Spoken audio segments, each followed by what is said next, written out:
My name is Cora Wilson, and I just turned 67 years old.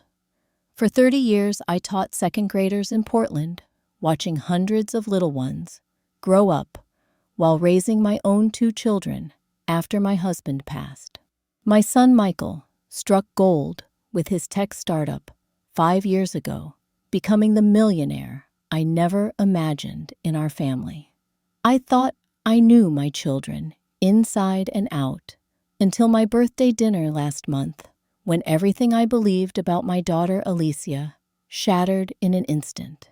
Who would have thought that after decades of giving everything to my kids, I would discover such betrayal under my own roof? Well, not exactly my roof, as it turns out. Before I tell you what happened that evening, let me know where you're watching from and hit that subscribe button. Trust me, you'll want to see how I turn the tables on my own flesh and blood. Jeff and I bought our little 3-bedroom house on Maple Street when we were both 28, barely able to afford the down payment, but filled with dreams. It had a backyard just big enough for a swing set and a garden where I grew tomatoes every summer.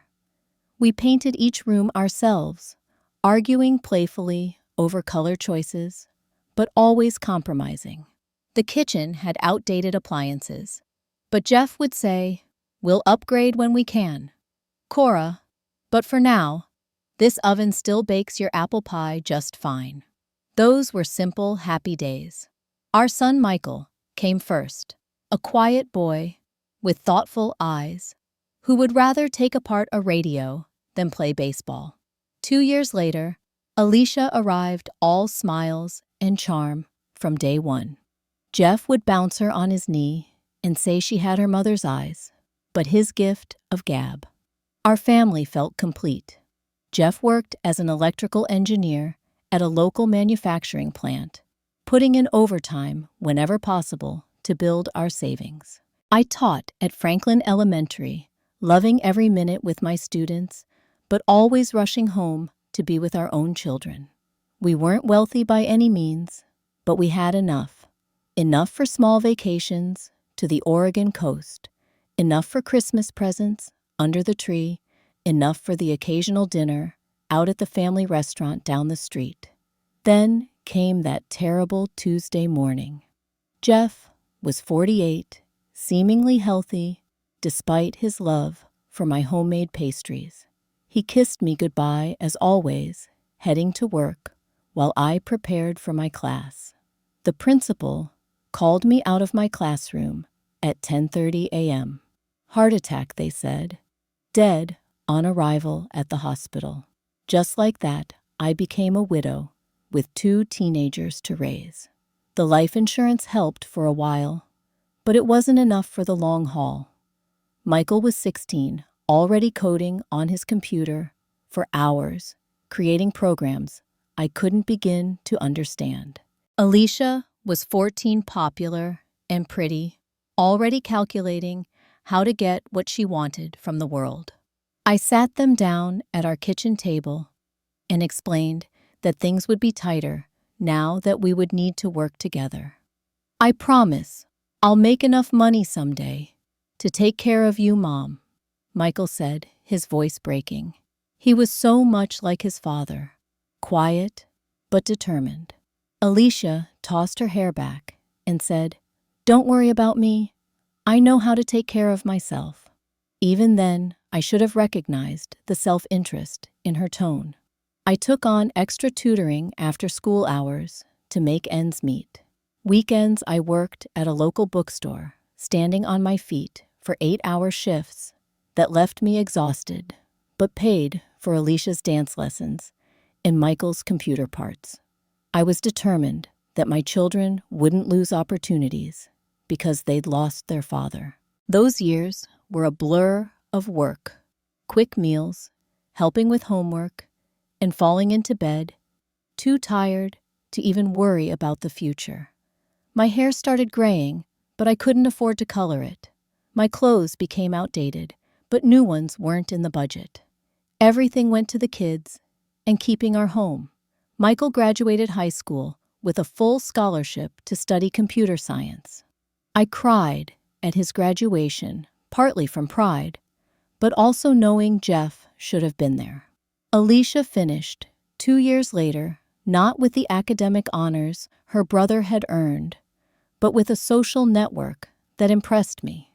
She got partial scholarships, and I took out a small loan to cover the rest of her business degree, while Michael buried himself in his studies, coming home rarely, but always calling to check on me. Alicia flourished in the college environment. She met Thomas during her junior year, the son of a successful surgeon with his own trust fund and ambitions in real estate development. By her senior year, she was wearing an engagement ring that cost more than my car. After college, Michael worked for 2 different tech companies before striking out on his own. He developed a scheduling software specifically for medical offices that could integrate with insurance systems.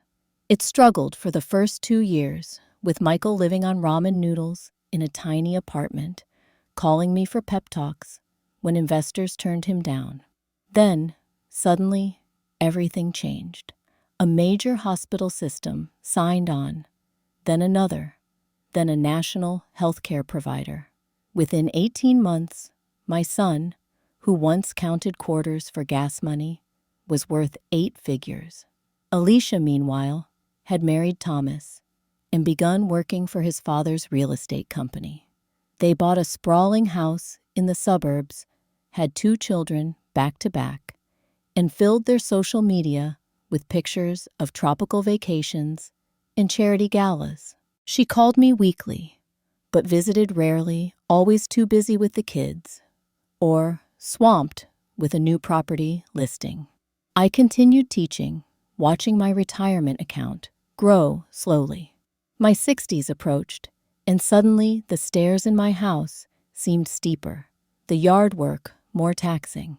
The property taxes increased as the neighborhood gentrified, and maintenance issues kept cropping up. A leaky roof, outdated wiring, a furnace on its last legs. During one of his visits home, Michael looked around the house with concern. "Mom, this place is becoming too much for you," he said gently. "I've invested in a luxury apartment building downtown. Let me get you a place there. 2 bedrooms, all the amenities, no maintenance worries." I protested at first. This was the home where his father and I had built our lives, where both children had grown up. But Michael was insistent. "Dad would want you comfortable and secure, not struggling with this old house," he said. "Trust me on this." Before I could respond, Alicia called. When I mentioned Michael's offer, she immediately jumped in. "Oh, Mom, let me handle everything," she said enthusiastically. "Real estate is my business after all. I'll help you sell the house, sort through what to keep, find storage solutions, all of it." Michael's too busy with his company expansion in Asia to manage the details. I felt a wave of gratitude. My successful children working together to help their aging mother. What more could I ask for? Michael seemed relieved when I told him Alicia would handle the transition, and he transferred a substantial sum to my account for the move and furnishings for the new place, before flying to Singapore for a 6-month business trip. "Just send me pictures once you're settled," he said before leaving. "I want to see you enjoying your retirement in style, Mom. You've earned it." If only I had known what was coming, I might have held on to those house keys a little tighter. The for sale sign went up in my yard on a Tuesday. By Friday, Alicia was calling with news of multiple offers. "The market is hot right now, Mom," she explained. "We should accept this all-cash offer. It's slightly below asking, but they want a quick close and minimal contingencies." I trusted her expertise, signing the papers she put before me without scrutinizing the details. After all, she was my daughter and a real estate professional. Why would I question her? The next few weeks passed in a whirlwind of sorting, packing, and giving away. Every item in that house held memories. Jeff's tools in the garage, still arranged as he'd left them. The height marks on the kitchen doorframe, tracking the children's growth. The slight dent in the living room wall, from when Michael's science project, Rocket, went astray. "You can't take everything, Mom," Alicia reminded me repeatedly. "The apartment is much smaller. Be practical." She showed me photos on her phone of a beautiful apartment. Gleaming hardwood floors, large windows with city views, modern kitchen with stainless steel appliances, and a spacious master bedroom with an ensuite bathroom. "This is where you'll be living," she said, swiping through the images. "The building has a doorman fitness center and even a rooftop garden. Michael really went all out for you." I felt overwhelmed with gratitude. After years of sacrifice, to be gifted such luxury seemed almost unbelievable. I spoke to Michael briefly before his flight to Singapore, thanking him profusely. "It's nothing compared to what you deserve," he said. "Alicia will get you all settled, and I'll see the place when I'm back for your birthday in 6 months." Moving day arrived with unexpected complications. The closing had been delayed, forcing us to move out before the new owners took possession. Alicia arranged for a moving company that showed up 2 hours late, rushing through the packing so quickly. I worried about breakage. "We need to be out today, Mom," Alicia insisted, her voice tense. "I've got the kids waiting with the nanny, and Thomas needs me for a client dinner tonight." By 7 that evening, I was exhausted and disoriented as Alicia drove me to what she called Michael's building, an impressive high-rise with a modern glass facade. Instead of pulling up to the main entrance, she drove around to the back. "The moving truck will unload here," she explained. "It's easier access to the service elevator." We walked through a utilitarian hallway, Alicia guiding me with a hand on my elbow. She used a key card to open a door, then flipped on a light switch. "Here we are," she announced, with noticeably less enthusiasm than she'd shown when discussing the apartment previously. I stood, frozen, trying to make sense of what I was seeing. The space before me wasn't the apartment from the photos. It was a converted garage storage area, perhaps 500 square feet total, with concrete floors, partially covered by an old area rug. A twin bed sat in one corner, a small kitchenette with a hot plate and mini refrigerator in another. The bathroom was little more than a closet, with a toilet and shower stall. "Alicia," I said slowly, "there must be some mistake. This is a garage." She wouldn't meet my eyes. "It's just temporary, Mom. There were some issues with the actual apartment. Repairs needed paperwork, delays. You know how these things go. You'll only be here for a few weeks until everything's sorted out." The movers began bringing in boxes, far fewer than I expected, given all I had packed. "Where's the rest of my furniture?" I asked. "My dining table, Dad's recliner." "In storage," Alicia said quickly. "No point bringing everything for a temporary situation." "I've got to run. The kids are waiting. I'll call you tomorrow to check in, okay?" She left before I could protest further, the heavy metal door closing behind her with an ominous clang.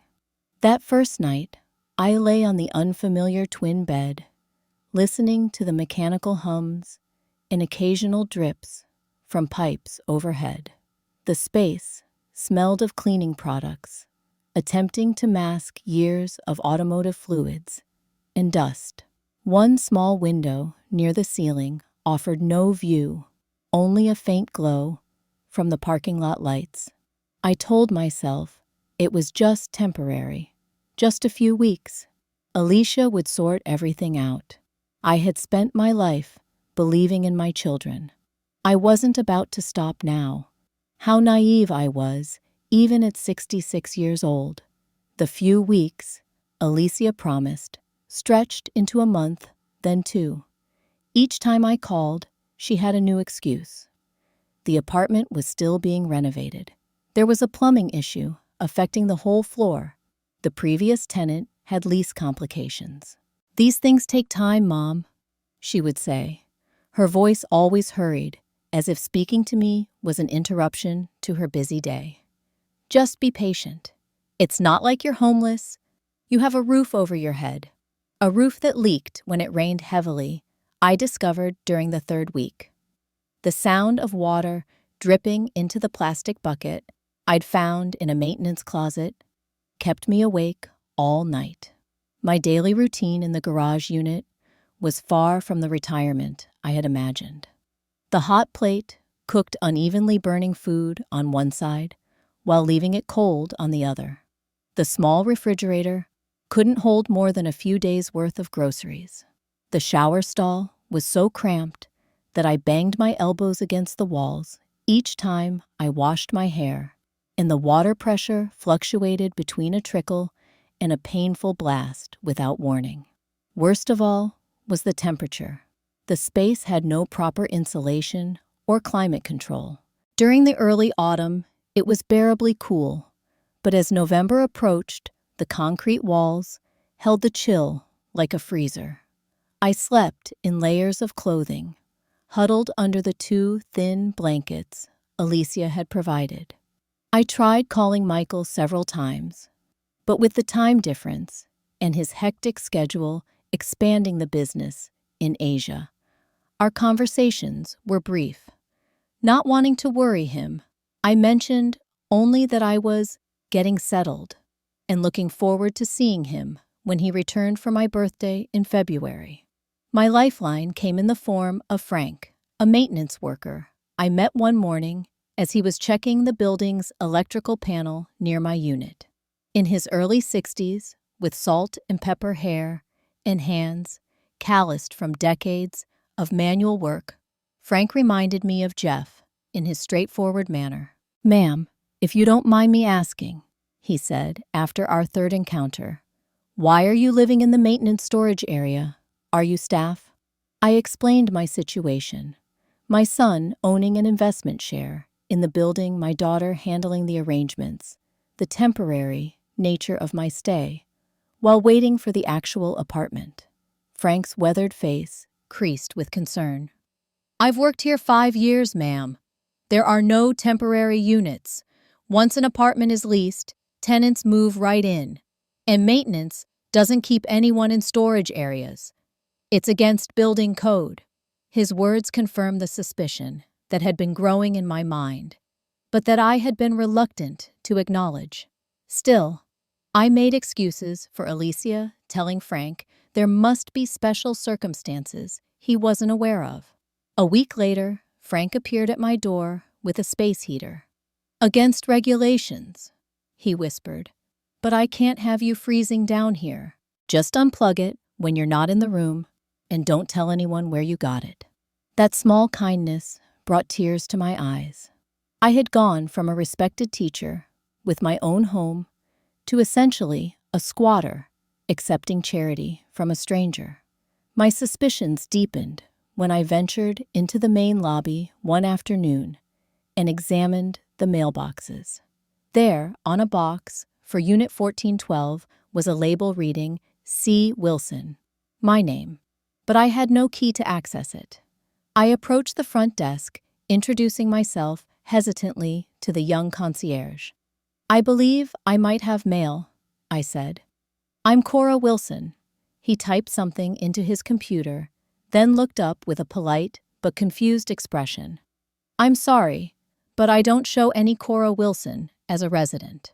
Are you visiting someone in the building?" "My son Michael Wilson owns an investment share," I explained. "My daughter Alicia has been handling my moving arrangements." More typing then. "Mr. Wilson is an investor." "Yes, but I don't have you registered as a resident. Would you like me to call the management office?" I declined, embarrassment washing over me. Something was very wrong, but I wasn't ready to face what it might mean. Not yet. That evening, I tried once more to reach Alicia only to be sent to voicemail again. I left a message asking, no insisting, that she visit me the next day to explain what was happening. Surprisingly, she appeared the following morning impeccably dressed, in a business suit, carrying a coffee for herself, but nothing for me. "Mom, you're making a big deal out of nothing," she said, barely glancing at the cramped space I'd been trying to make habitable. "These things are complicated. Real estate leases, building management. It's all a mess of red tape. I'm handling it. The concierge doesn't even have my name as a resident," I said. "But there's a mailbox with my initial upstairs." Alicia's expression flickered. Surprise, concern, before settling back into professional detachment. "That's just administrative stuff. Nothing for you to worry about. Look, I need to get to a showing. Is there anything essential you need until I can get this sorted out?" "I need the truth, Alicia," I said, my teacher's voice emerging, the one I used when catching a student in a lie. She didn't meet my eyes. "Everything's fine, Mom. Trust me. I'll call you tomorrow." She didn't call the next day or the day after. My body began to reflect my living conditions. A persistent cough, from the dampness, back pain, from the uncomfortable bed, headaches from the stress, and poor ventilation. But it was the emotional toll that weighed heaviest. The growing certainty that my own daughter had deliberately placed me in these conditions while telling me something very different. The question was why and what had happened to the beautiful apartment I had been promised. January brought biting cold and a notice in my mailbox. Not the upstairs one I couldn't access, but a makeshift mail slot Frank had created for me near the garage unit. It was tax season, and documents from my investment accounts and pension fund had arrived. As I sorted through the papers at my small folding table, I realized I needed to review the proceeds from my house sale. Alicia had handled everything, depositing the money into a joint account she'd helped me set up for convenience. I'd been so overwhelmed with the move and then adjusting to my new living situation that I hadn't properly tracked the finances. Using my laptop, one of the few valuable items I'd insisted on bringing, I attempted to log into the bank account. After several failed password attempts, I called customer service, only to discover Alicia had changed the contact information and security questions. It took an hour on the phone and answering questions about my social security number and birth date to finally gain access. What I saw made my heart sink. The sale price for my house was nearly $75,000 higher than Alicia had reported to me, and there were regular withdrawals, $3,000 monthly, going to an account I didn't recognize. Before I could investigate further, my ancient laptop froze, then displayed the dreaded blue screen of death. No amount of restarting would revive it. The next morning, bundled against the January chill, I took a bus to a computer repair shop I'd found online. The young woman at the counter, Sophia, had bright blue hair and kind eyes that reminded me of some of my former students. "Power surge probably fried the hard drive," she said after a quick examination.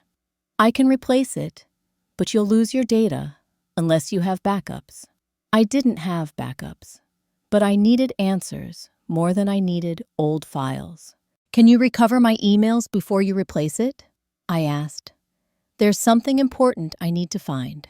Sophia worked magic over the next few days, not only retrieving my emails, but also helping me search through them for anything involving Alicia, the apartment, or my house sale.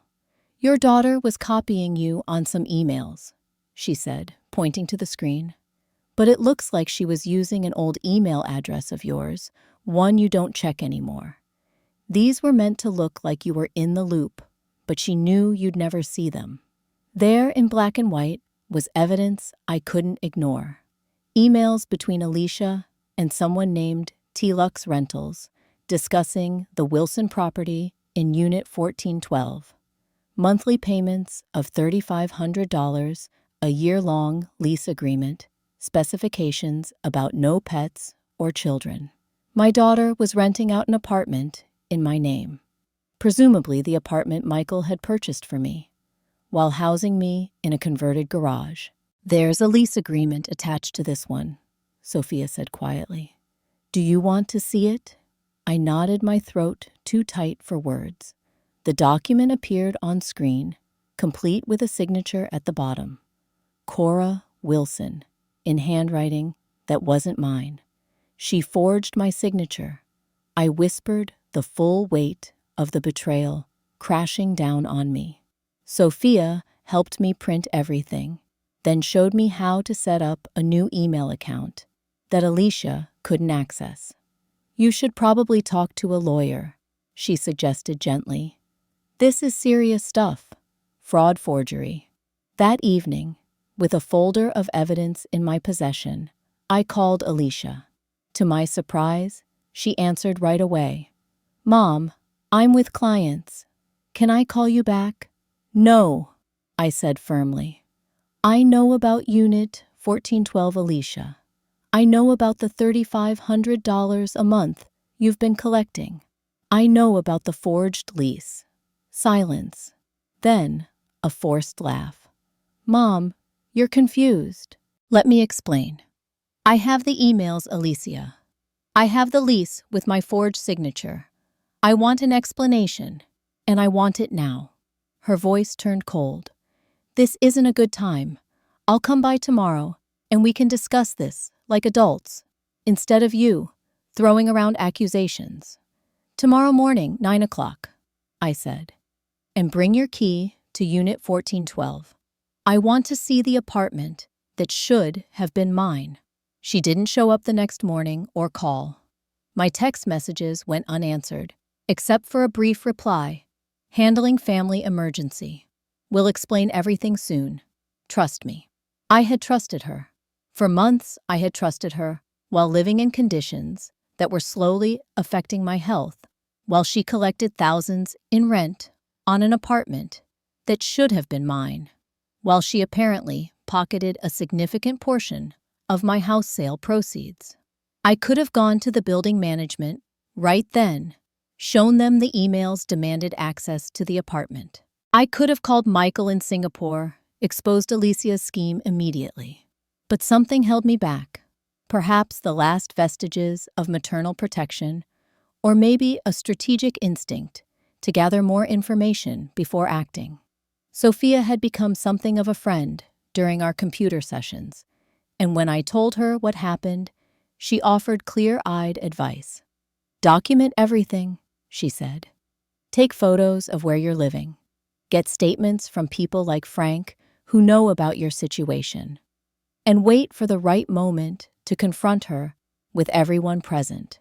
Somewhere she can't run away or make more excuses." The perfect opportunity was approaching my birthday dinner when Michael would finally return from Asia.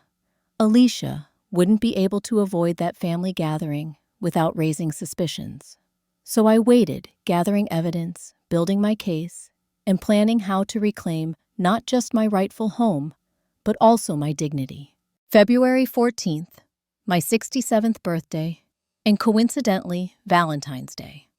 Michael had texted that his flight would arrive that morning, and he'd arranged a special dinner for the three of us at Riverside, one of Portland's most exclusive restaurants. He'd also mentioned he was excited to finally see my apartment the following day. At noon, my phone rang. Alicia, for the first time in weeks. "Mom, I need to come by today before dinner," she said without preamble. "I need to help you get ready." "Get ready? I'm perfectly capable of dressing myself, Alicia. Michael wants to see where you're living. We need to tidy up a bit." The panic in her voice would have been satisfying if the situation weren't so heartbreaking. My own daughter, frantically trying to cover up months of deception before her brother discovered it. "By all means," I said calmly. "Come by any time this afternoon." She arrived 2 hours later with cleaning supplies, throw pillows, framed artwork, and even a small vase of fresh flowers. I sat quietly on the bed while she transformed the garage space, scrubbing surfaces, hanging pictures to cover water stains, arranging the pillows to distract from the sagging mattress. "Michael won't stay long," she said, more to herself than to me. "We'll keep the lights dim, make it cozy rather than bright. I'll do most of the talking." I let her continue her futile attempt to disguise what couldn't be hidden, the fundamental fact that she had housed her mother in a maintenance storage area while profiting from the apartment that should have been mine. "What are you wearing tonight?" she asked, finally acknowledging my presence beyond being an obstacle to her cleaning. I showed her the simple black dress I'd purchased years ago for a school function, one of the few nice items I'd managed to keep during the move. She frowned. "That's so plain." "I brought something else." She produced a garment bag containing a deep purple dress with an expensive-looking label. "This will look better for the photos." Photos.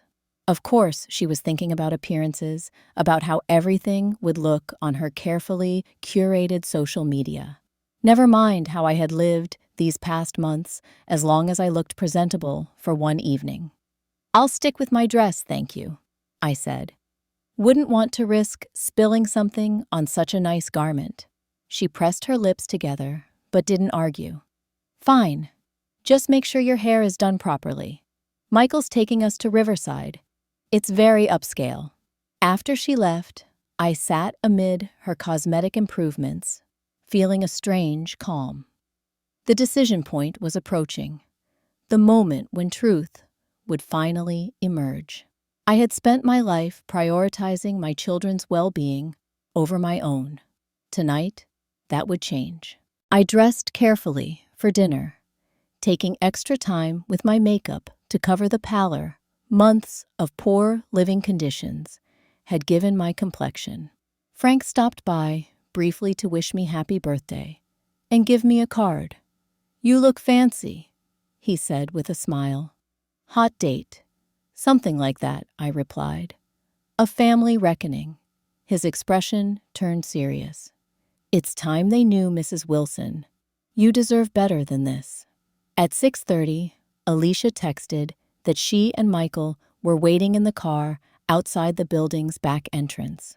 I took one last look at the garage unit that had been my home for nearly 6 months, then stepped out into the cool evening air.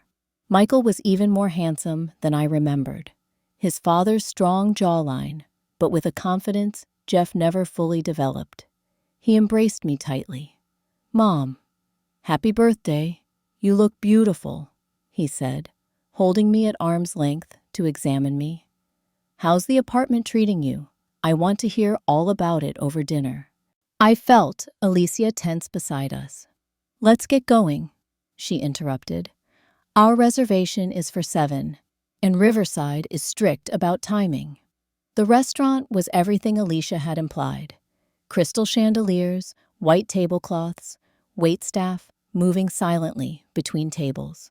Michael had reserved a private corner table with views of the Willamette River and the city lights beyond. "Only the best for the birthday girl," he said, helping me into my seat. The first part of dinner passed pleasantly enough.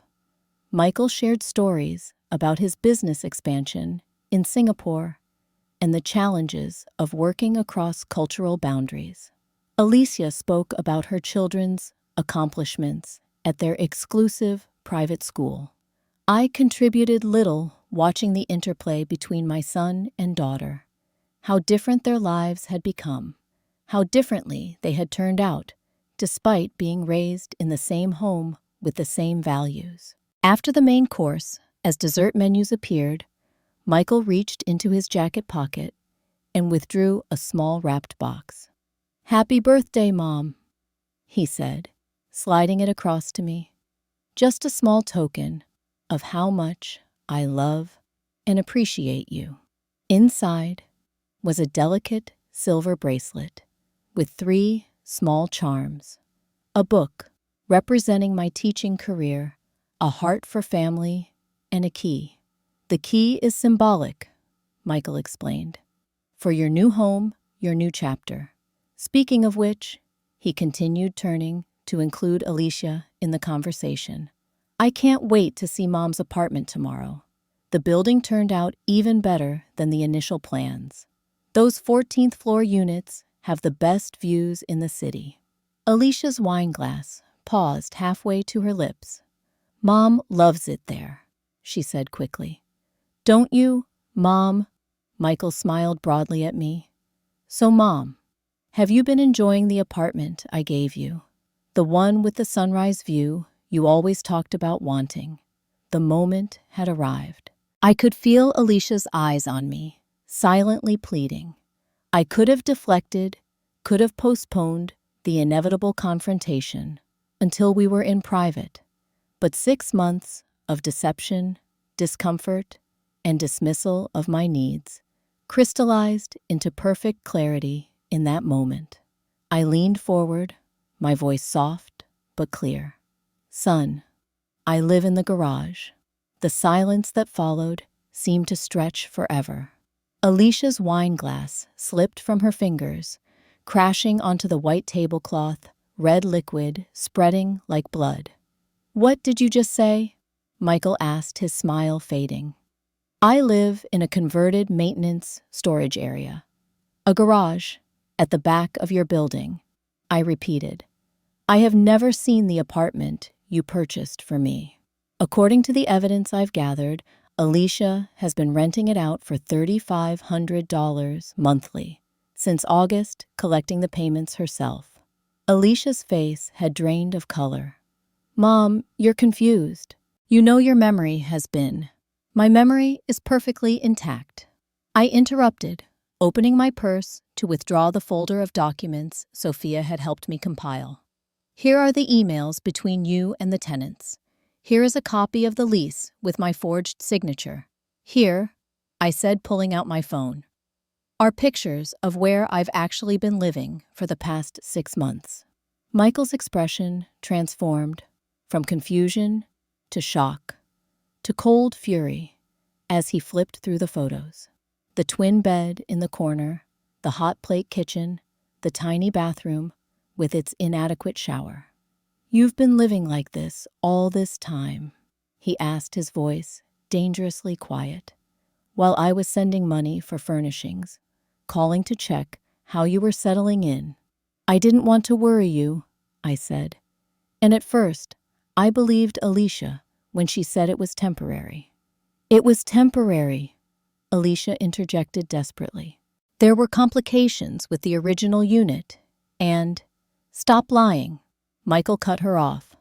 The building manager confirmed the unit was ready before Mom moved in. I have the paperwork. He turned back to me. Why didn't you tell me? You were building your business in Asia. I didn't want to distract you with family drama. And part of me didn't want to believe my own daughter could do this to me, I admitted. But when I found evidence she was not only housing me improperly, but had also taken money from my house sale and was collecting rent on the apartment that should have been mine, I knew it was time for the truth. Alicia's composure cracked. It wasn't like that. I was investing the money for Mom's future. The market was hot, and I needed capital for a development project. I was going to pay it all back with interest. And the apartment, Michael demanded. What possible explanation could you have for putting our mother in a garage while renting out her home? The private school tuition for the kids doubled this year, she said, her voice small. Thomas's commission structure changed. We were overextended on the mortgage. It was just supposed to be for a few months until we caught up. A few months during which our mother lived in conditions that could have made her seriously ill. Michael said, his tone icy.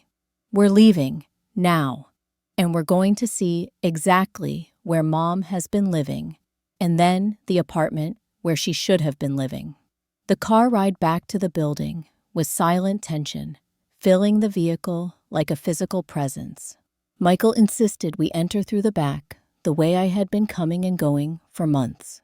His face grew darker with each step down the utilitarian hallway leading to my unit.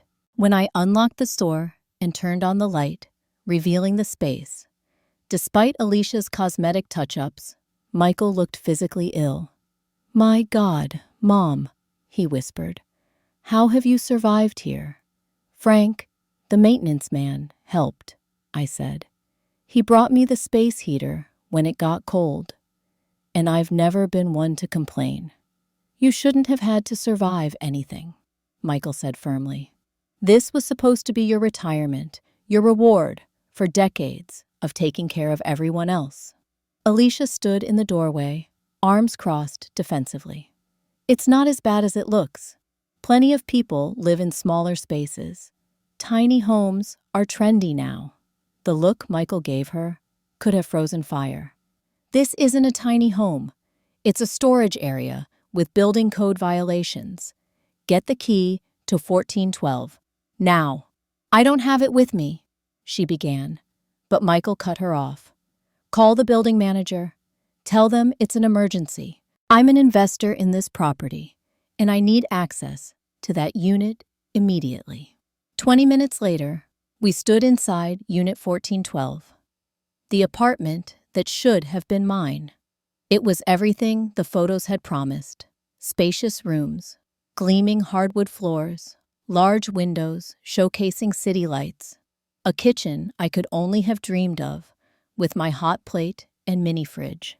Someone else's possessions filled the space: modern furniture, artwork, personal photos of a young couple. $3,500 a month, Michael said, his voice tight with anger, while Mom used a shower stall that didn't even have consistent hot water. "What were you thinking, Alicia?" "I was thinking about survival," she shot back. "Do you have any idea how expensive it is to maintain our lifestyle? The country club fees alone." "Stop," I interjected, suddenly exhausted by all of it. "Just stop. This isn't about country clubs or private schools or keeping up appearances. This is about basic decency, Alicia. I changed your diapers. I sat up with you when you had nightmares. I worked 2 jobs to put you through college, and in return, you put me in a garage and stole from me." The harshness of the truth, spoken aloud, seemed to finally penetrate. Alicia's shoulders slumped, and for the first time, tears filled her eyes. "I'm sorry," she whispered. "I got caught up in everything. The lifestyle, the pressure keeping up with our friends. It started with just borrowing a little from the house proceeds. Then the apartment opportunity came up, and it snowballed. I kept telling myself it was temporary, that I'd make it right before anyone found out." "Well, we found out," Michael said grimly. "And now we're going to make it right." The weeks following my birthday were a whirlwind of changes and revelations. Michael extended his stay in Portland, postponing his return to Singapore to help resolve the situation. His first priority was finding me proper housing immediately. "The tenants in 1412 have a legal lease, even if it was obtained fraudulently," he explained. "We can't just evict them, but there's another unit on the 12th floor that's just been renovated. We can have you moved in by tomorrow." The apartment he showed me was similar to the one in Alicia's photos, perhaps slightly smaller, but with the same high-end finishes and breathtaking views. After months in the garage unit, it felt like a palace. "This is too much," I protested weakly, running my hand over the granite countertop. "It's exactly what you deserve," Michael insisted, "and what you should have had all along." As for Alicia, the consequences came swiftly. Michael consulted with an attorney, who specialized in elder financial abuse, a term that made me wince, but accurately described what had happened. Rather than pursuing criminal charges, which I couldn't bear to do to my own daughter, we established a legally binding repayment agreement. Alicia would return the $75,000 she had kept from my house sale, plus interest. The rental income she had collected on Unit 1412 would also be repaid in full. Michael insisted on a clause that if she missed any payment, the full amount would become due immediately, and he would pursue all legal remedies.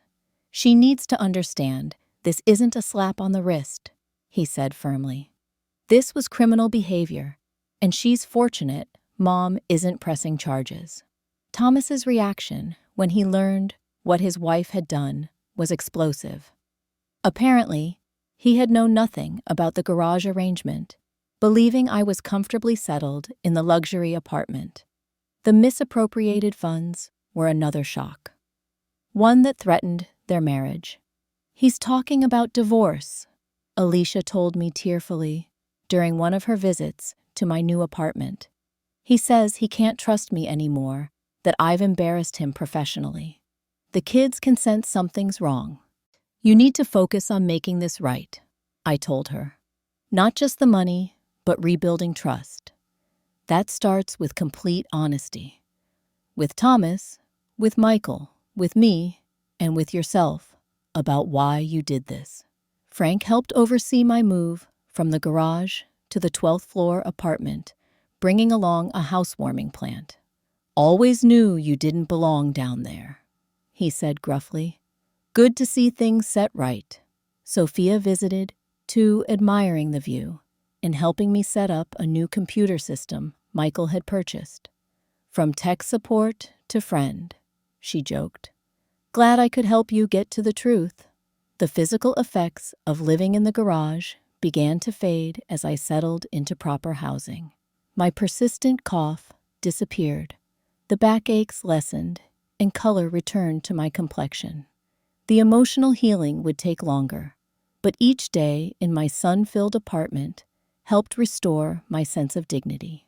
Michael arranged for family counseling before returning to Singapore. Separate sessions for me and Alicia, then joint sessions to address the breach of trust. The therapist, Dr. Evelyn Carter, specialized in family estrangement and financial abuse of elders.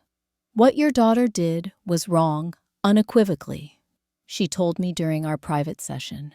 "But healing is possible if she takes full responsibility and makes amends over time. The question is whether you want to work toward that healing." I thought about my options. I could cut Alicia from my life entirely, a path some in my situation might justifiably choose. I could maintain a distant, formal relationship without true forgiveness.